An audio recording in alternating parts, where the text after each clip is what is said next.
החידושים והשדרוגים עם כלים של AI מתקדמים בקצב מאוד מהיר. כל תקופה קצרה יוצאים פיצ'רים חדשים שמסייעים לנו מאוד בפיתוח. אז כאן בואו נראה בהדרכה קצרה איזשהו חידוש, וזה לא איזשהו קורס ארוך או משהו כזה, לא יהיה כרגע, כי זה מתחלף כל תקופה קצרה, יש עוד ועוד פיצ'רים חדשים, ובעוד חודשיים יכול להיות שזה כבר לא רלוונטי לצאת דברים חדשים. טוב להתעדכן, להכיר, לדעת ולהתחיל להשתמש בדברים האלה. זה מסייע מאוד מאוד ומקפיץ את הפיתוח, אם יודעים איך להשתמש בדברים האלה. אז בואו ונראה בקצרה. כדאי להכיר את הקורסר, למי שעדיין לא מכיר את זה, וכרגע זה לא הנושא שלנו. הקורסר זה כמו VS Code, כמו Visual Studio Code, נראה בדיוק אותו הדבר, כמעט אותו הדבר, אבל צריך להבין, VS Code זוהי תוכנה עם קוד פתוח. זה אומר שאפשר לקחת את התוכנה הזאת ולשכלל אותה, להשתמש בקוד הזה של התוכנה הזאת, ולשכלל אותה, להוסיף על זה דברים. זה מה שהקורסר ביצע, לקחת את ה-VS Code ושכלל והוסיף דברים. אבל ה-VS Code רוצה להיות בקצב הנכון והמתאים. אז הם פיתחו שם גם כן עוד פיצ'רים, וככה הם מתחרים, ה-VS Code והקורסר. מה יותר מתקדם? זה תלוי ברגע הנכון, מי ניצח את מי בתחרות. זה בעצם איזושהי תחרות, וביניהם כל אחד מנסה להתקדם ולהיות הכי קדימה. אז כרגע בואו נדגים את זה לקורסר, וזה מה שעכשיו אני אדגים, זה עובד גם כן ב-VS Code כמובן, ולא כזה כמובן, אבל במקרה הזה כן, כי בסופו של דבר הם מאוד דומים. אז בואו ונראה. בטח אתם מכירים את הצ'אט הזה שנמצא בצד, שאפשר לדבר עם ה-AI. אגב, זה הקורסר פיתח את זה עוד לפני ה-VS Code, האפשרות הזאת. וזה היה אחד הבשורות. אנחנו יכולים לכתוב כאן ל-AI, ובטח כבר אתם מכירים שאפשר לבקש ממנו לבצע פעולות של ממש, לכתוב קבצים, להוסיף קבצים וכו'. וזה לא הנושא שלנו עכשיו. תכף נגיע לחידוש שיש לנו כאן. אז מה בעצם, מה היה לנו? אז מה יש לנו בעצם? אפשר לבחור כאן את המודל שרוצים להשתמש בו, את ה-AI שרוצים להשתמש בו. תשימו לב, יש לנו את ה-GPT, יש לנו את ה-Claude, אפשר לבחור. וחלקם זה בתשלום. ובעצם, אם נבחר את ה-Claude הזה, ונרשום לו לבצע פעולות, זה מנוע חלש מאוד לעומת ה-Claude המקורי. זאת אומרת, זה ה-Claude ה-AI של ה-Claude. ובואו לדוגמה, בגרסה לא החינמית, הקצת יותר מתקדמת שלה, בתשלום אפילו הנמוך ביותר, זה מנוע חזק מאוד, ותיתנו לו לבצע דברים מדהימים, ובעצם מה שאני באופן אישי הייתי מבצעת, כותבת כאן את השאלה, ומכניסה לכאן את מה שאני צריכה. לא משתמשת בקלוד הזה, כי זה לא אותו מנוע. ולמה? מישהו אמר, וזה או שזה נכון או שזה לא, אבל בכל אופן, ודאי שזה נכון שזה לא מביא את אותן תוצאות.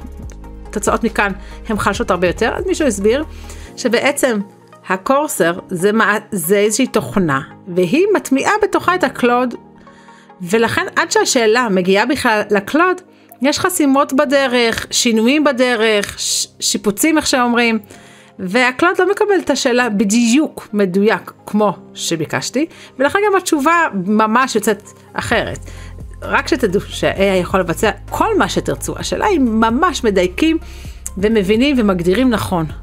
אז גם אם כאן נגדיר נכון, אז בדרך זה ככה, אולי יוסיף איזושהי עוד הבטחת מידע, עד שזה מגיע בכלל לקלוד, וזה שמגיע חזרה של בדיקות, וזה לא, משהו שם משתבש בדרך, לא מדויק, ובמילא כל העץ של השאלה, של התשובה וההיררכיה הזאת, של ה-AI איך שהוא עובד, עד שהוא מביא את התשובה, משהו שם משתבש בדרך, ולכן התוצאות הן יפות, נחמדות, אבל רחוק מאוד מהמקור, ממה שהמקור נותן. תנסו את זה בעצמכם. וככה גם עבדתי כמה חודשים, זה רחוק מאוד, זה לא אותה תוצאות. ואז מה שיצא, משהו חדש, אפשר להטמיע את הקלוד בעצמו, ממש כאן ב-VS Code, בקורסר, אותו דבר. לפני שזה יצא התוסף הזה, יכלו בכלל לכתוב לקלוד כאן, עדיין אפשר בטרמינל, לכתוב לו פקודות ושאלות כאן, והוא היה מאפשר לנו את הדיבור, אבל מיד אחר כך יצא התוסף הזה, שהוא יותר ידידותי ונוח, דומה לצ'אט כזה, דומה לזה. אז בואו ונראה, אפשר לבצע על זה אינסטול, להיכנס לזה, לרשום כאן, בואו נתחיל כך, ללחוץ על ה-extensions, ואחר כך לרשום כאן בחיפוש קלוד, ולבחור. אחר כך אפשר לבצע את האינסטול, וצריך לבצע פעולות שונות באינסטול הזה, והתחבר לחשבון, אם יש לכם חשבון, כי אם אין, אז החינם היא, או שהוא קצר מאוד, או שזה בכלל לא יעבוד כאן בקורסר. ואחר כך אנחנו מקבלים את האייקון הזה כאן למעלה, ופשוט אפשר להתחיל לדבר איתו. ודרך אגב, יש גם כן הגדרות שלנו, ולא ניכנס לזה עכשיו לכל ההגדרות, שבעצם לבצע התחברות לחשבון שיש כמו כאן. יש כאלה שאין להם חשבון, ויש כאלה שזה בחשבון. להתחבר בשביל באמת לקבל תוצאות טובות ביותר. אז כאן קיבלנו את הצ'אט המיוחד של הקלוד, שהוא בדיוק מקביל למקור, ולא משתמשים בזה בצורה כזאת שזה תוספת לממשק של כל הקורסר. בואו נתנסה על זה. בואו נרשום add a beautiful file name main.html with nice animations. בואו תוסיף לאיזשהו קובץ. רשם לי, וננסה לו yes, ולא ניכנס לזה עכשיו. הוא בעצם מבקש הרשאה ורשות להוסיף לנו כאן. בואו נעמוד כאן באייקון בקבצים. הנה הוסיף לנו את המיין הזה.